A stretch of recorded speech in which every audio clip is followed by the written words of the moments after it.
होली। अच्छा, ये नाम सुनते ही दिमाग में क्या आता है?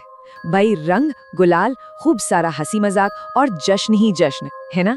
एक ऐसा त्योहार जो हमारी जिंदगी में मतलब बस खुशियां ही घोल देता है। लेकिन जरा सोचिए, क्या हो अगर इन चटक खुशनुमा रंगों के ठीक नीचे एक खौफनाक अंधेरा भी छिपा हो। एक ऐसा अंधेरा जिसके बारे में सिर्फ बात करने से भी रूह कांप जाए। हाँ, मतलब एक तरफ तो है जिंदगी का खुशियों का जश्न, और दूसरी तरफ अगर मान्यताओं की माने तो ये साल का वो वक्त भी है जब अंधेरी दुनिया की ताकतें अपने पीक पर होती हैं। तो चलिए आज साथ मिलकर कुछ ऐसी ही रोंगटे खड़े कर देने वाली कहानियों की गहराइयों में उतरते हैं। तो हमारी पहली कहानी है प्रीति की। प्रीति जो अपनी जिंदगी के शायद सबसे खूबसूरत दौर से गुजर रही थी, पर उसे जरा भी अंदाजा नहीं था कि एक छोटी सी अनजानी सी गलती उसकी सारी खुशियों पर हमेशा के लिए ग्रहण लगाने वाली है। तो हुआ ये कि प्रीति गर्भवती थी और होली मनाने अपनी माँ के घर आई हुई थी।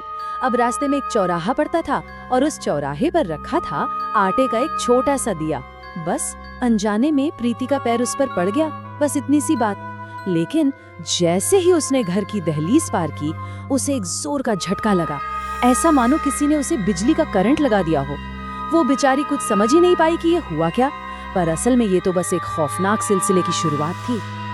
अब अगले दिन होली का माहौल था, हर तरफ जश्न, शोर शराबा, और उसी बीच प्रीति को महसूस हुआ कि कोई उसके गालों पर जबरदस्ती रंग मल रहा है, बहुत बेरहमी से।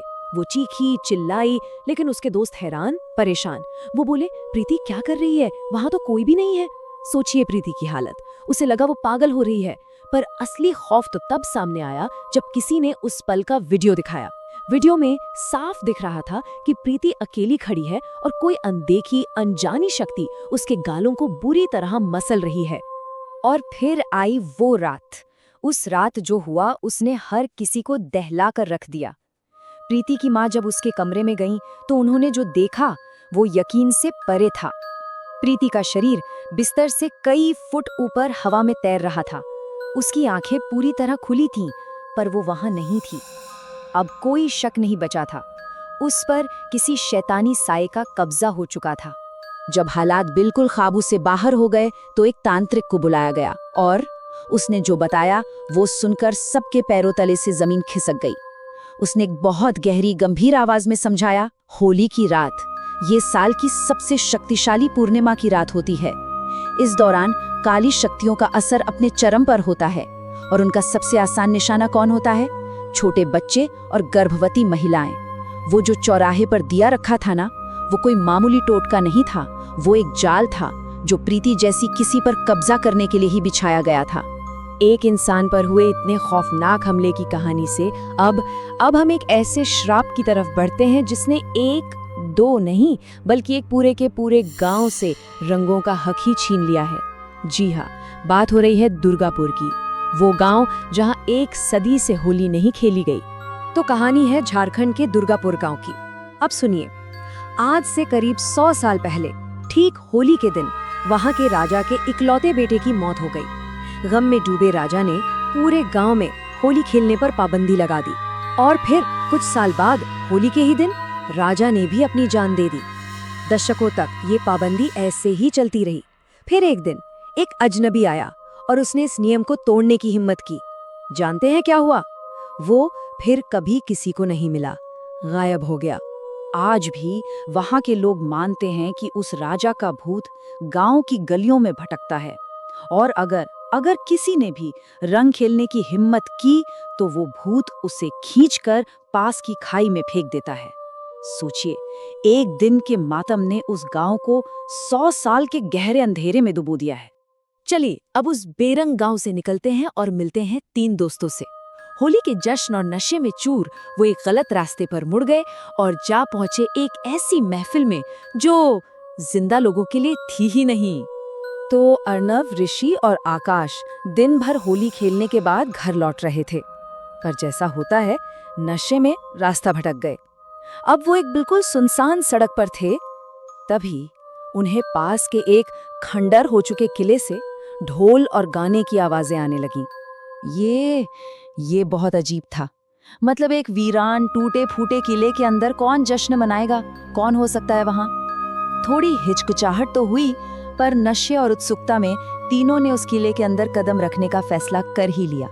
अंदर का नजारा तो हैरान करने वाला था। खूब लोग थे, नाच रहे थे, गा रहे थे, एक दूसरे को रंग लगा रहे थे। माहौल देखकर तीनों दोस्त भी उस जश्न में शामिल हो गए। लेकिन तभी अचानक वहां मौजूद हर एक इंसान का चेहरा नीला पड़ने लगा और उनकी आंखें पूरी तरह सफेद हो गईं। वो लोग इंसान नहीं थे। और फिर माहौल में खामोशी छा गई, सिवाय एक आवाज के, हड्डियों के चटकने की, कटकटाने वाली आवाज। हर एक कदम के साथ वो अजीबोगरीब नीले शरीर, जिनकी आंखें पूरी तरह सफेद थीं, उन तीनों की तरफ धीरे धीरे बढ़ने लगे।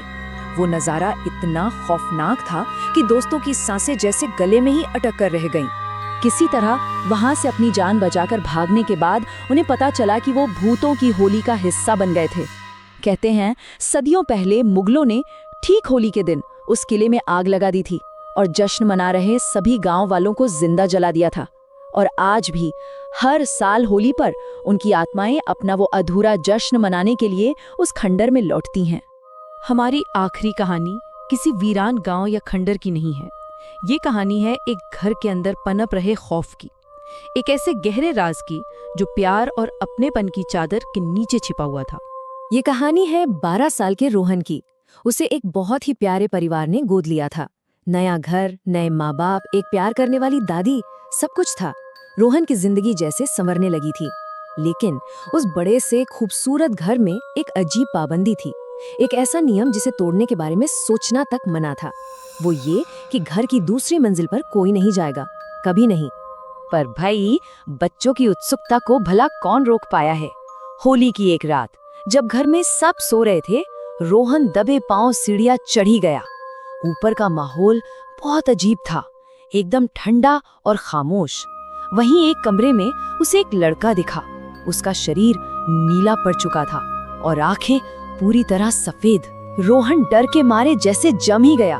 तभी वो परछाई उसके पास आई और उसके अंदर समा गई, अपने साथ एक ऐसा राज लेकर जिसने रोहन के होश उड़ा दिए। उस नीले लड़के के भूत ने रोहन को वो सच दिखाया जो उस घर की दीवारों के पीछे दफन था। उसने बताया कि रोहन की वो प्यारी दादी असल में एक शैतान की पुजारिन है और उसी ने कई साल पहले होली के दिन उस लड़के की बलि चढ़ा दी थी। और वो लड़का कोई और नहीं बल्कि उसी घर का पहला बेटा था। और अब इतने सालों बाद वो अपना बदला लेने लौटा था, रोहन के शरीर का इस्तेमाल करके।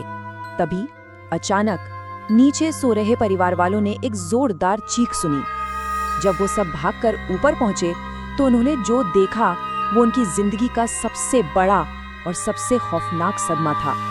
रोहन दूसरी मंजिल पर जमीन पर पड़ा तड़प रहा था और उसके ठीक बगल में उसकी दादी की बेजान लाश पड़ी थी। उस भूत का इंतकाम पूरा हो चुका था। तो ये जो चारों कहानियां हमने सुनी, ये सिर्फ डराने के लिए नहीं है, बल्कि ये हमें याद दिलाती हैं कि हर जश्न के साथ कुछ चेतावनियां भी जुड़ी होती हैं। सबसे पहली बात, चौराहों पर रखी चीजों से हमेशा सावधान रहना चाहिए, क्या पता वो किसी के लिए बिछाया गया जाल हो। दूसरी, स्थानीय कहानियों और श्रापों का हमेशा सम्मान करना चाहिए, क्योंकि हर किंवदंती के पीछे अक्सर कोई न कोई सच्चाई छिपी होती है।